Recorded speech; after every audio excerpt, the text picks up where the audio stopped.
আসসালামু আলাইকুম। Hello everyone, সবাই কেমন আছেন? আশা করি অনেক ভালো আছেন। আমি অনেক ভালো আছি। আজকে আমি আপনাদের জন্য নিয়ে আসছি চকলেট ফ্লেভার স্পঞ্জ কেক। কেকটি ছিল 1.5 পাউন্ডের মতো। তো এটা আমার একটা অর্ডার কেক ছিল গতকাল।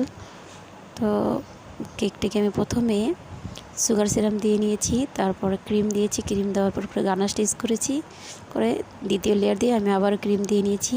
উপরে ক্রিম দেওয়ার পরে এখন আমি আবার চকলেট গানাশ দিব। চকলেট গানাশ দেওয়ার পরে সুন্দর করে এটাকে ফিনিশিং করছি।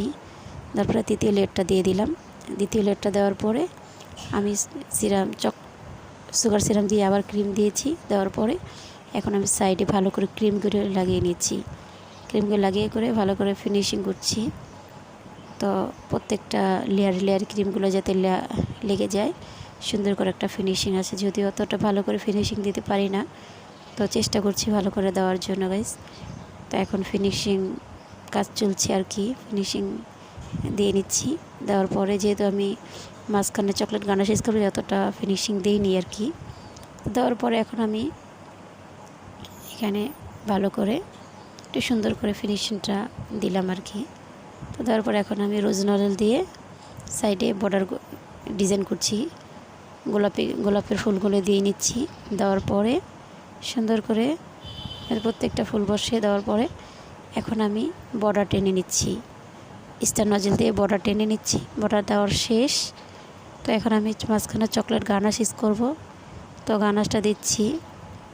দেওয়ার পর যাতে সুন্দর করে মাঝ বরাবর গানাশটা ভালো করে সুন্দর করে সেট হয়ে যায়।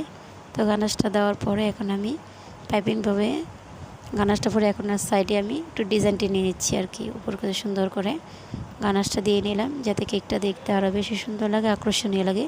তো দেওয়ার পর আমি এখন সুগার বল দিয়ে নিচ্ছি।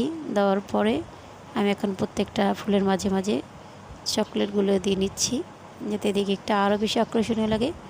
দেওয়ার পরে আমি এখন যার বার্থডে তার নামটা লিখে নেব। তো দেখতে দেখতে ভিডিওটার শেষ পর্যায়ে চলে আসছে। তো ভিডিওটি কেমন হলো, যদি ভালো লাগে একটা লাইক করবেন, একটা কমেন্ট করবেন, একটা শেয়ার করবেন। সবাই অনেক বেশি ভালো থাকবেন। আজকে ভিডিওটি এই পর্যন্তই। আর আমার জন্য দোয়া করবেন, যাতে সামনে আরও ভালো কিছু করতে পারি। তো আজকে ভিডিওটি এই পর্যন্ত। আল্লাহ হাফেজ।